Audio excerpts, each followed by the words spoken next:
লাইটের সামনে সবার সামনে তিনি বলছে যে শহীদ পরিবার আবুল হোসেনের স্ত্রী, তাকেও আমার ছেলের সাথে একসাথে পুড়িয়ে দেওয়া হয়েছিল।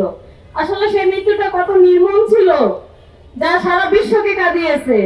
আমরা তো বাবা মা, আমি একটা রাত আমি আমার সন্তানকে পাইনি, যে আমি 5 তারিখ থেকে 6 তারিখ দিকে আমি লাশটা পেয়েছি, তাতে আমার অস্থিরতা, আমার সেই অপেক্ষা কতটা ভয়ঙ্কর ছিল। কিন্তু এই মানুষগুলো 1টা বছর হয়ে গেল, আজ পর্যন্ত তার লাশটা বাড়িতে নিতে পারে নাই।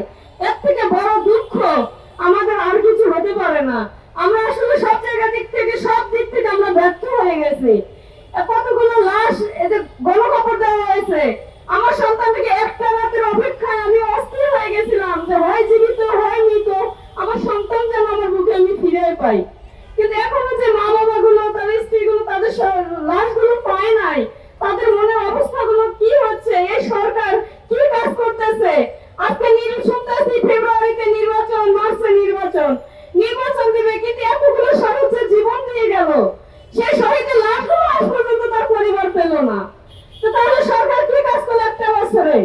একটা বছর লাশগুলো বুঝে দিতে পারলো না, একটা বছরে শহীদদের নাম গেজেটভুক্ত করতে পারলো না, একটা বছরে কোন দপ্তর সংস্কার করতে পারলো না, কিন্তু নির্বাচন দেওয়ার জন্য প্রস্তুত হয়ে আছে।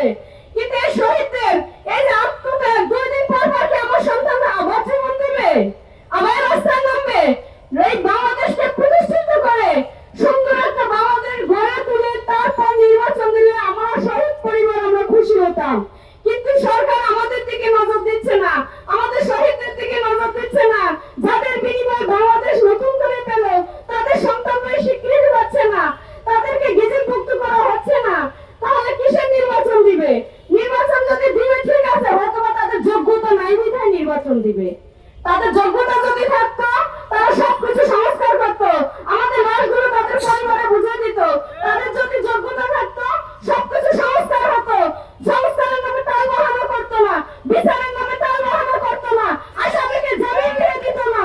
তবে এত কিছু বল, তাদের যোগ্যতা নাই বিধায় তারা হয়তো এত কিছু করেছে।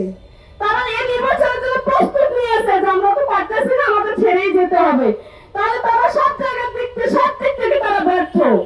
তাহলে তারা যদি এত কিছু করে, তাহলে আমাদের সন্তান জীবন দিয়ে তাদের চেয়ারগুলো বসিয়ে দিয়ে গেল, তাদের কি খালি চেহারা দেখার জন্য অমুক প্রতিষ্ঠা হয়েছে, তমুক প্রতিষ্ঠা হয়েছে, ওর প্রতিষ্ঠার নাম করার জন্য কি আমাদের ছেলেরা জীবন দিয়ে গেছিল?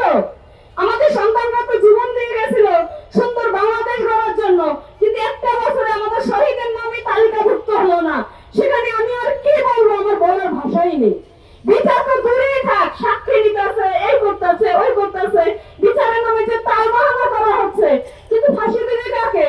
যদি আসামি জামিন দিয়ে দেয়, যদি আসামি যদি ভাড়াতে থাকে, আসামি যদি লুকায় থাকে। দেখা যাচ্ছে আজকে আমি একটা ফেসবুকে দেখলাম যে শ্যামলীতে আওয়ামী লীগের লোক মিছিল করতেছে। তাহলে এই সরকার কি করতেছে? এই সরকার থাকাকালীন এখন আওয়ামী লীগের লোক যদি মিছিল করে, তাহলে সেই জায়গা থেকে তো সরকার ব্যর্থ। কিন্তু আমাদের সন্তানদের অনেক বড় আশা আকাঙ্ক্ষা ছিল ডক্টর ইউনূস স্যারকে নিয়ে, যে না উনি হয়তো আমাদের সন্তানদের মূল্যায়ন বুঝবে, উনি হয়তো ছাত্রদের মূল্যায়ন বুঝবে, এই দেশটাকে সুন্দর করে গড়ে তুলবে। কিন্তু সেই জায়গা থেকে কেন এভাবে করা হচ্ছে? আসিফ নজরুল স্যার তার জায়গা থেকে আসামি ছেড়ে দিচ্ছে, উনি আবার ফেসবুকে স্ট্যাটাস দেয় যে তীব্র নিন্দা প্রতিবাদ জানায়।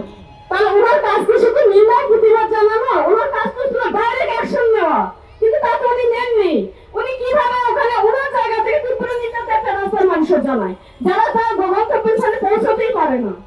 তাহলে আমাদের সন্তানদের জীবন দেওয়াটা বিধায় চলে যাবে। 2 দিন পর নির্বাচন দিবে, আরেক সরকার আসবে, তারাও কিছু করবে না, আরেক সরকার আসবে, তারাও কিছু করবে না। তাহলে প্রত্যেকটা মা, প্রত্যেকটা বড় সন্তান জন্ম দিবে, আর কি রাজপথের এই রক্ত দেওয়ার জন্য জীবন দিবে? তাহলে আপনারা কেন সেটা পদক্ষেপ নিচ্ছেন না? প্রত্যেকটা বড় মা একটা সন্তান জন্ম দিতে কত কষ্ট হয় আপনারা তো জানেন কিনা? আমার সজল যখন আমার বিবাহের প্রায় 5-6 বছর পর আমার সজল হয়েছে, কত আল্লাহর কাছে কান্নাকাটি করে আমার সন্তানকে আমি আল্লাহর কাছে চেয়ে নিয়েছি, নামাজ কালাম করে আল্লাহর কাছে কত আকুতি মিনতি করে। সেই সন্তান আমার চলে গেছে। এরকম প্রত্যেকটা বড় মা তার সন্তান যখন হয় না, আল্লাহর কাছে কত আকুতি মিনতি করে একটা সন্তান জন্ম নিয়ে, সেই সন্তান যদি দেশপ্রেমী হয়, সে কি ঘরে বসে থাকতে পারবে? কোনোদিনও পারবে না। সেই সন্তানের রক্ত কি বারবার খাবার জন্য এই সরকার আসবে দুনিয়াতে? এই বাংলাদেশে সেই বারবার সরকার আসবে? তোমার এসব